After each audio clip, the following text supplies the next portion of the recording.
जब आप विल के साथ में V1 का यूज करते हो तो जो एक्शन है वो किसी ना किसी इस पॉइंट पर होगी फ्यूचर में जाकर के, दैट्स इट। ये सिर्फ एक पॉइंट दिखाई देगा आपको। जब विल बी के साथ में आईएनजी का यूज करोगे तो इसी पॉइंट के ऊपर वो एक्शन होती हुई दिखाई देगी कि ऑन गोइंग है। और जब आप विल हैव के साथ V3 का यूज करोगे तो जो आपकी एक्शन है वो इस वाले पॉइंट से पहले हो जाएगी, राइट। तो अगर आप उस एक्शन को किसी एक पॉइंट पर दिखाना चाहते हो कि ऐसा होगा, so it will happen, right. Will के साथ में V1 का यूज करेंगे। अगर उस पॉइंट के ऊपर उस एक्शन को ऑनगोइंग दिखाना चाहते हो, so it will be happening, ऐसा हो रहा होगा। हिंदी में जरूरी नहीं है आप कुछ भी बोलो।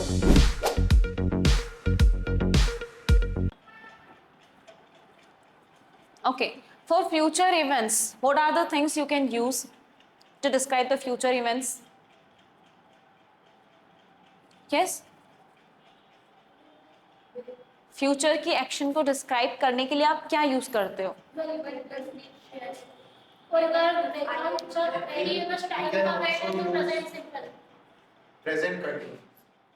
ठीक है। और लेकिन जब भी हम बोलते हैं ना तो अक्सर सिर्फ विल ही आता है, right. I will do this, I will do this. There are many things which you can use to describe the future, right. But according to the sense, जो भी आपकी एक्शन की सेंस रहती है, आप क्या बोलना चाहते हो, आप क्या कहना चाहते हो, आपके ऊपर डिपेंड करता है। ऐसा जरूरी नहीं है कि नहीं विल पढ़ा तो सिर्फ विल ही यूज करो, राइट। सो एक तो है कि विल कहाँ यूज करते हैं हम इसका? Read it. हाँ, फ्यूचर एक्शन के लिए तो कर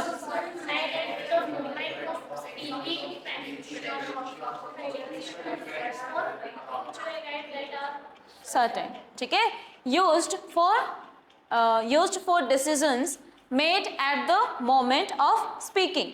जब आप कुछ बोल रहे हो और उसी टाइम पर अगर कोई डिसीजन लेते हो कि मैं ऐसा करूंगा, नहीं मैं कहीं नहीं जाऊंगा, तो वहां पर आप यूज करते हो विल का, राइट। जैसे कि आप चेयर्स खाली देखे नहीं यहाँ मैं बैठूंगा, सो आप क्या बोलोगे? I will sit here, I will go now. अब मैं बोलूंगा, सो आई विल स्पीक। जो आपने पहले से नहीं सोच के रखा है, एट द मोमेंट आप कोई डिसीजन लेते हो तो उसे बताने के लिए हम फ्यूचर का यूज करते हैं। नेक्स्ट, प्रेडिक्शंस, यानी कि जब आप किसी की कोई भविष्यवाणी करते हो कि ऐसा होगा फ्यूचर में जा करके, तो वहां पर आप विल का यूज करते हो। नेक्स्ट क्या हो जाता है? और future events that are certain, या फिर ऐसे फ्यूचर इवेंट्स जो कि निश्चित है, होना ही है जिनका, उनके लिए भी आप विल का यूज करते हो, राइट। अब ये आपकी सेंस के ऊपर डिपेंड करता है, क्लियर। जैसे आपने बोला I will finish my work tomorrow. अब ये आपका डिसीजन है कि मैं जो अपना काम है वो अभी नहीं करूंगी, मैं कल फिनिश करूंगी, राइट। सो एक तो आप क्या यूज कर सकते हो? विल का यूज कर सकते हो।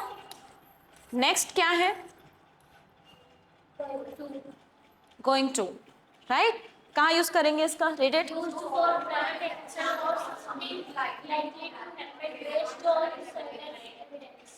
ओके,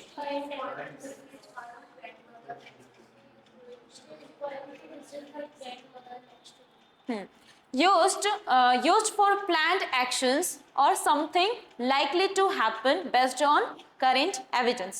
यानी कि जो भी आप प्लान करते हो कि हाँ ऐसा कुछ करोगे आप फ्यूचर में जाकर के, तो उसके लिए आप इसका यूज करते हो, या फिर अभी प्रेजेंट के टाइम पर जो भी हालात है, जो एविडेंस है, उसको देख करके आप फ्यूचर के लिए बताते हो कि हाँ ऐसा होगा, तो उस वाली सेंस में भी आप गोइंग टू का यूज कर सकते हो। तो विल की जगह पर आप गोइंग टू का यूज करो कि हाँ ऐसा करना है या फिर ऐसा होना है, so I am going to do this, right. आप गोइंग टू आगे तो बहुत बार ना जाने वाली, उसमें हमें खुद को ही कंफ्यूजन होता है कि अब यहाँ पर गो का, जैसे आपने बोला कि हाँ मैं वहां जाऊंगी, राइट। अब जाने के सेंस में तो हम गो का यूज करेंगे। अब ऑलरेडी गोइंग टू का यूज करें तो अब यहाँ गो का यूज करें या नहीं करें?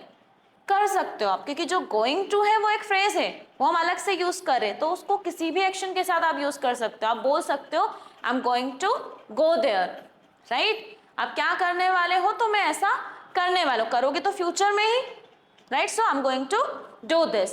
She is going to visit her grandmother next week. Next week वो क्या करेगी? ग्रैंडमदर से मिलने के लिए जाएगी, right? नेक्स्ट क्या यूज कर सकते हो आप? राइट, कहाँ यूज करेंगे इसका?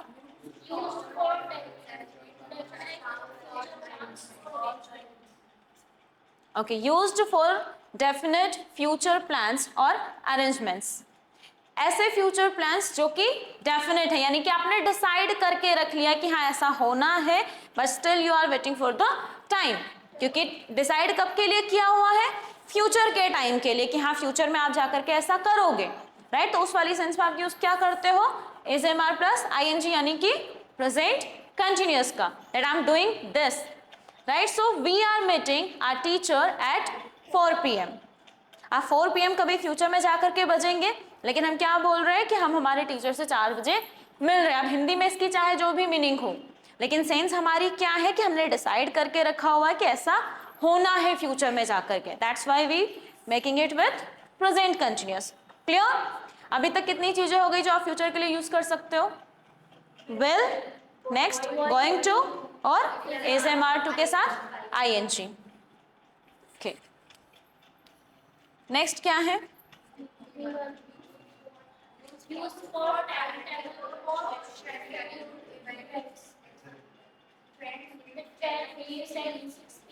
ओके वैसे हम V1 का यूज कहाँ करते हैं, प्रेजेंट सिंपल।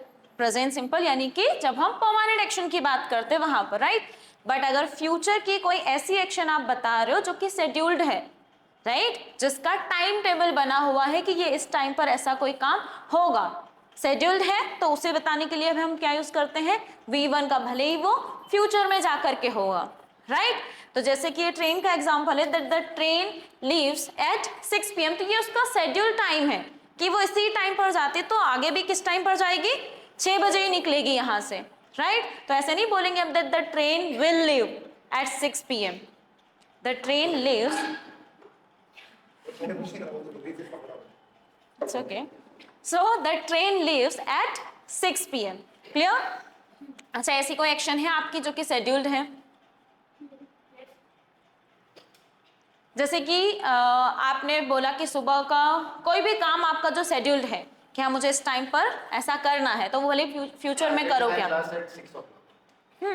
अब भले इसके साथ आप टाइम भी लगा सकते हो कोई भी, कि कल के लिए अगर आप बोल रहे हो I attend my class at 6 o'clock tomorrow, right, क्योंकि शेड्यूल्ड है। Clear? Next, Used to talk of action that will be happening at a specific time in the future. 8 to 8 PM we watching a movie.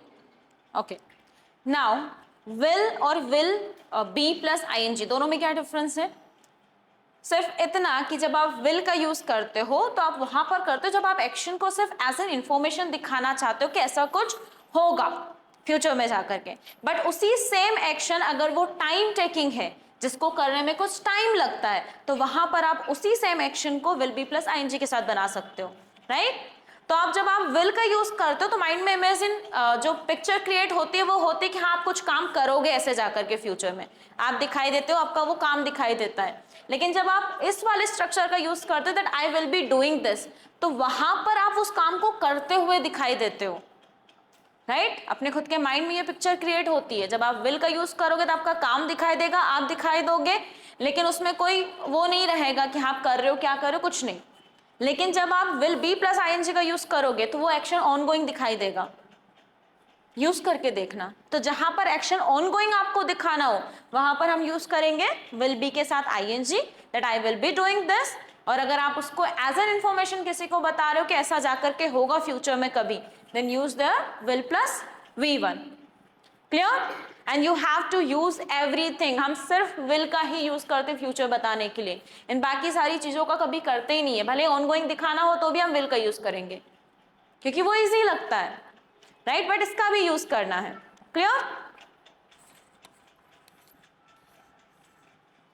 Will have plus is used to express action that will be completed at a certain point. While action is ठीक है, देखो जब आप will के साथ में V1 का use करते हो तो जो एक्शन है वो किसी ना किसी इस पॉइंट पर होगी फ्यूचर में जाकर के, दैट्स इट। ये सिर्फ एक पॉइंट दिखाई देगा आपको। जब विल बी के साथ में ING का यूज करोगे तो इसी पॉइंट के ऊपर वो एक्शन होती हुई दिखाई देगी कि ऑन गोइंग है। और जब आप विल हैव के साथ V3 का यूज करोगे तो जो आपकी एक्शन है वो इस वाले पॉइंट से पहले हो जाएगी, राइट? तो अगर आप उस एक्शन को किसी एक पॉइंट पर दिखाना चाहते हो कि ऐसा होगा, so it will happen, right? Will के साथ में V1 का यूज करेंगे। अगर उस पॉइंट के ऊपर उस एक्शन को ऑनगोइंग दिखाना चाहते हो, so it will be happening, ऐसा हो रहा होगा। हिंदी में जरूरी नहीं है आप कुछ भी बोलो, अगर उस एक्शन को ऑनगोइंग दिखाना है तो आईएनजी के साथ में, और अगर उस एक्शन को इस पॉइंट से पहले ही आपको करवाना है कि हाँ कंप्लीट हो जाएगा, इस पॉइंट तक हो ही जाएगा काम खत्म, तो वहां पर हम यूज करेंगे विल हैव के साथ V3, that it will have happened, मतलब इस पॉइंट तक हो जाएगा ऐसा काम, राइट? जब भी आप किसी शॉप पर जाते हो, दुकानदार हमेशा आपको बोलते, जैसे कोई सामान ठीक करवाने के लिए गए तो वो क्या बोलते हैं आपको?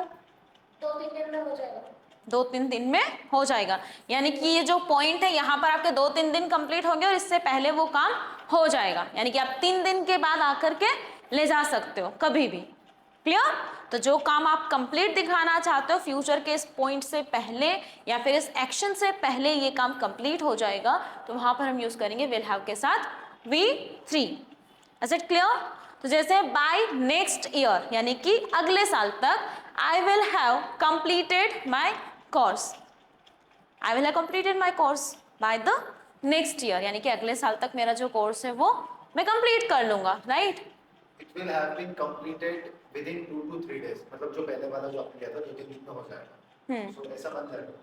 It will have been completed within 2 to 3 days। हाँ, किसी काम के बारे में अगर आप बोल रहे हो कि ये काम इतने टाइम में कंप्लीट हो जाएगा, हाँ, जैसे कि कोई रिपेयर करने का, ठीक है, ऐसे ही खराब हो गया, आप इसको हाँ लेकर के गए शॉप पर या फिर यहीं बुलाया उसको, It will तो have been repaired within 3 days। हाँ, ये पैसिव वॉइस में बन गया that it will have been repaired, क्योंकि वो नहीं, आप ऐसे ही नहीं करेगा किसी को ठीक, ऐसे ही को ठीक करना है, तो हमने पैसिव में बना दिया, राइट?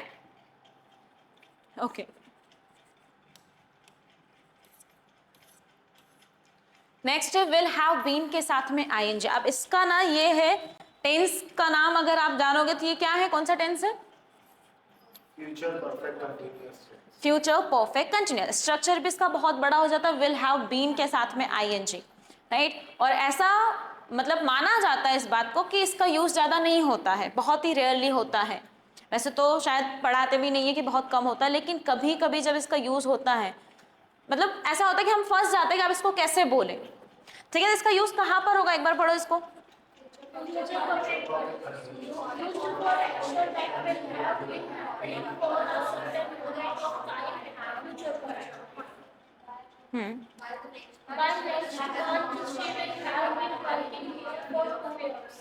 ओके, देखो अभी हमने देखा था अगर एक पॉइंट है तो क्या यूज करेंगे, विल के साथ में V1। उसी पॉइंट के ऊपर अगर एक्शन ऑनगोइंग है तो विल बी के साथ में आईएनजी, और अगर उस पॉइंट से पहले कोई काम हो जाएगा तो विल हैव के साथ V3, that it will have done, right? और अगर आप इस ऑनगोइंग एक्शन को इस टाइम के साथ दिखाना चाहते हो कि ये काफी टाइम से ऐसा कुछ हो रहा होगा, राइट? जब हम विल बी प्लस आईएनजी का यूज करते हैं तो सिर्फ उस एक्शन को ऑनगोइंग दिखाते हैं, टाइम से हमारा कोई लेना देना ही नहीं है। लेकिन जब आप उसको टाइम के साथ दिखाते हो कि इतने टाइम से ऐसा कुछ होगा, तो वहां पर आप यूज करते हो विल हैव बीन के साथ आईएनजी। अब इसका यूज कहां पर होता है? ऐसे तो हम कभी बोलते ही नहीं कि मैं 2 दिन से ऐसा काम कर रहा हूँगा, राइट? कभी नहीं बोलते हिंदी में। लेकिन जैसे सपोज करो कि आप कहीं घूमने के लिए जा रहे हो, ठीक है, आप बस में हो, ट्रेन में हो या फिर कहीं पर भी, आपको किसी ने कॉल किया कि अच्छा कहाँ तक पहुंच गए और जहां भी जाना है वहां कब तक पहुंच जाओगे, राइट? और कितना टाइम लगेगा, तो आपको नहीं पता कि अभी कितना टाइम लगेगा, और आपने बोला लगभग कि हाँ हम वहां पहुंचेंगे, तब तक हमें 2 दिन हो जाएंगे ट्रेवल करते हुए, राइट? तो यानी कि जिस प्लेस पर आप पहुंचोगे वो कब पहुंचोगे, फ्यूचर में। ट्रेवल आप अभी भी कर रहे हो इस टाइम पर भी, तो यहाँ पर जब तक पहुंचोगे तब तक ये पूरा टाइम कितना हो जाएगा, 2 days, राइट? 2 दिन हो जाएंगे आपको करते हुए उस एक्शन को। तो उस सेंस में आप क्या बोलोगे, we will have been travelling for 2 days, कब तक, until we reach there, right? Until we reach there we will have been traveling for 2 days। तो यहाँ पर आप फोकस किस बात पर कर रहे हो कि आपका जो ट्रैवल का टाइम, मतलब जो ट्रैवलिंग आप कर रहे हो उसको करते करते आपको 2 दिन हो जाएंगे, राइट? नेक्स्ट, जैसे कि आपसे किसी ने पूछा कि अच्छा आप कितने साल के हो गए, ठीक है, या फिर आप यहाँ कब से रह रहे हो, ठीक है, ये पूछते हैं, कितने साल के हो गए उसमें स्टेट बताओगे आप। तो आपसे पूछा कि आप यहाँ पर कितने सालों से रह रहे हो, ठीक है। तो आपका सर्टेन टाइम अभी नहीं है प्रेजेंट में, लेकिन आपने बोला कि 2 महीने बाद या फिर 2025 में हमें 10 साल हो जाएंगे यहाँ पर रहते हुए, राइट। अभी का टाइम नहीं बता रहे हो, फ्यूचर का टाइम बता रहे हो, तो आप क्या बोलोगे आप? It will have been completed in 25 years by the 2000. हाँ ठीक, it will have been 10 years. आप अगर टाइम बता रहे हो कि हाँ 10 साल हो जाएंगे, तो क्या बोलोगे? It will have been 10 years since we came here, या फिर स्टार्टेड लिविंग हियर, जब से हमने यहाँ पर रहना शुरू किया 10 साल हो जाएंगे। लेकिन अगर आपको अपना बताना है, अगर आपको कि ये बताना है कि हमें 10 साल हो जाएंगे यहाँ पर रहते हुए, राइट, एक्शन को ऑनगोइंग दिखाना, तो क्या बोलोगे? We will have been We will have been completed. Living here, नहीं लिव ना, रह तो रहे होंगे, फिर भी रहोगे आप, राइट। तो कंप्लीट साल को हमें कंप्लीट नहीं करना, आप रह कब से रहे हो उसे बताना है, राइट। तो क्या हो जाएगा? I will have been living here. हाँ, I will have been living here for 10 years in 2025। Future का टाइम है ना कि 2025 में 10 साल हो जाएंगे हमें यहाँ रहते हुए, राइट। तो क्या हो जाएगा? I will have been living here for 10 years in 2025, right? देखो बच्चों का ना बहुत होता है कि अच्छा ये कितने साल का हो गया, अभी इसको 2 महीने बाद ना पूरा 2 साल कंप्लीट हो जाएगा, यही बोलते हैं, है ना। तो क्या होगा?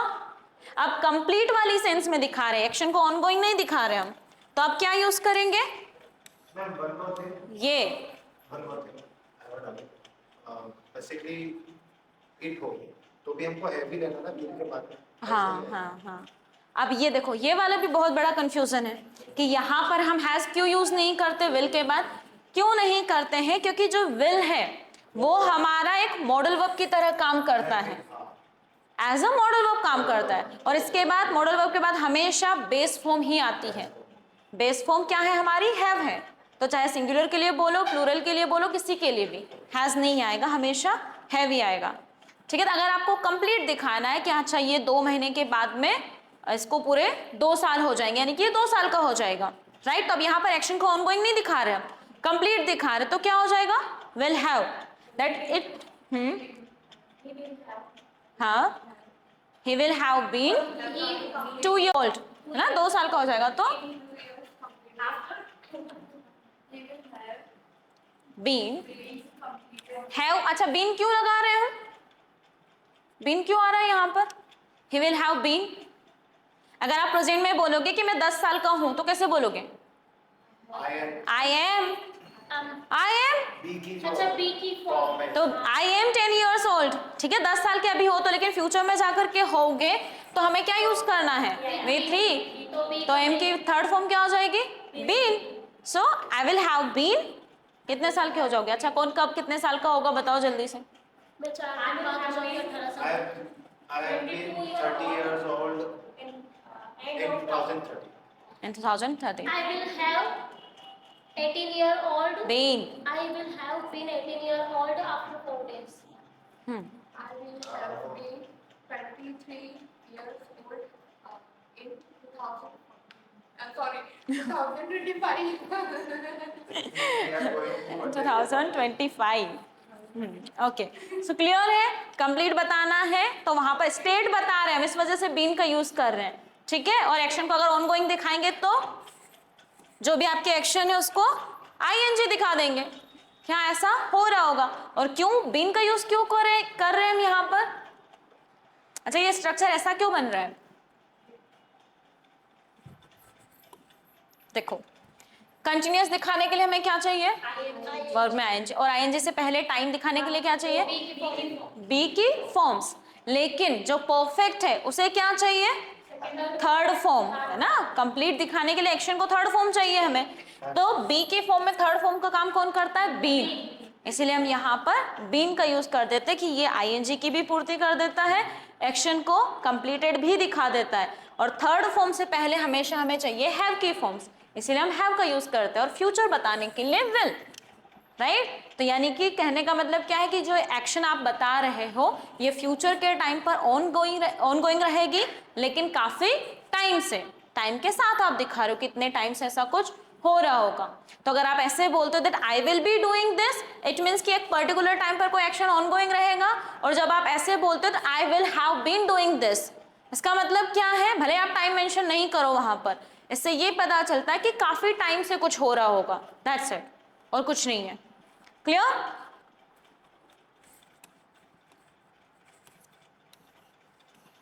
ठीक है, next.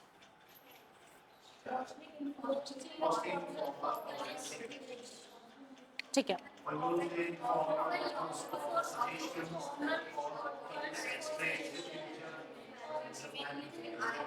express future intention.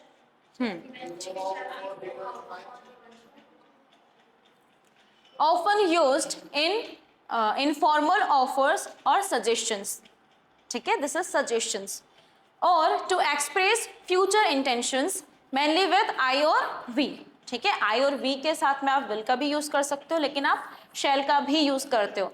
Formal तरीके से अगर आप किसी को कुछ ऑफर करते हो या फिर कुछ भी पूछते हो तो वहां पर भी आप shall का यूज करते हैं कि अच्छा क्या चले हम, तो shall we go, अच्छा शाम को ऐसा कर ले क्या, तो shall we do this, right. तो या फिर आई और वी के साथ में अगर आप फ्यूचर की कुछ भी बात बता रहे हो एक्शन, तो विल की जगह पर आप शैल का यूज कर सकते हो, that I shall go there. And ma'am, if we want to speak this thing in a informal way, so we can use let's like that. Let's do, go. हाँ हाँ, इनफॉर्मल तरीके से आप बोल सकते हो लेट्स डू दिस। और अगर किसी से, क्योंकि परमिशन अग्रीमेंट आप इसको इस तरह से समझ सकते हो, जब आप किसी का अग्रीमेंट लेते हो कि आप अग्री करते हो इस बात से या फिर नहीं करते हो, तो वहां पर आप शैल का यूज करते हो कि shall we do this, it means कि do you agree or not. Clear? Should I do it? Shall. Be about. Used to describe an action and a situation. The movie is about to start. ठीक है, ठीक है। About आप कहाँ use कर रहे हैं हम इसका, फ्यूचर के लिए। आप देखो ये जो बी हमने क्यों यूज किया है, कि जरूरी नहीं है क्या फ्यूचर के लिए ही इसका यूज करो। जो गोइंग टू अभी हमने देखा था, फ्यूचर के लिए तो हम यूज करते ही हैं, बट इसका आप पास्ट के लिए भी यूज करते हो, जो बी की फॉर्म से वो चेंज हो जाती है, ठीक है। अब यहाँ पर आप क्या बात कर रहे हो कि ऐसा होने वाला, आप जरूरी हिंदी में आप कुछ भी बोलो, लेकिन कब, use to describe an action that is going to happen very soon. अब यहाँ पर भी हमने क्या यूज किया है, गोइंग टू, कि जो बहुत ही जल्द होने वाली है। एक तो गोइंग टू आप यूज करते हो, कब यूज करोगे, फ्यूचर की एक्शन बताने के लिए जो कि कभी फ्यूचर में होगी, लेकिन जब आप प्लान वगैरह बताते हो कि हाँ ऐसा कुछ होना है, उस वाली सेंस में। और अबाउट टू और गोइंग टू में सिर्फ इतना ही फर्क है कि गोइंग टू में कभी भी एक्शन हो सकता है फ्यूचर में जाकर के, लेकिन अबाउट टू वो बहुत ही जल्द, कि अभी होने वाला है जस्ट, राइट। तो जैसे आपने बोला the movie is about to start, it means कि क्या, कि जल्दी करो, मूवी स्टार्ट ही होने वाली है, राइट। तो ये भी हम फ्यूचर के लिए बोल रहे हैं, लेकिन यहां पर आप बी की फॉर्म्स को, अच्छा क्या यूज किया, the movie is about to, be की फॉर्म्स में प्रेजेंट के टाइम पर बोल रहे हैं, इस वजह से इज एम आर का यूज करना है। और अगर इसी सेम एक्शन को आप पास्ट के लिए बताओगे तो वॉज वर, कि ऐसा होने ही वाला था, लेकिन फिर हाँ we were about to go but started raining. Clear? Okay, next क्या है, Used to for formal official future arrangements.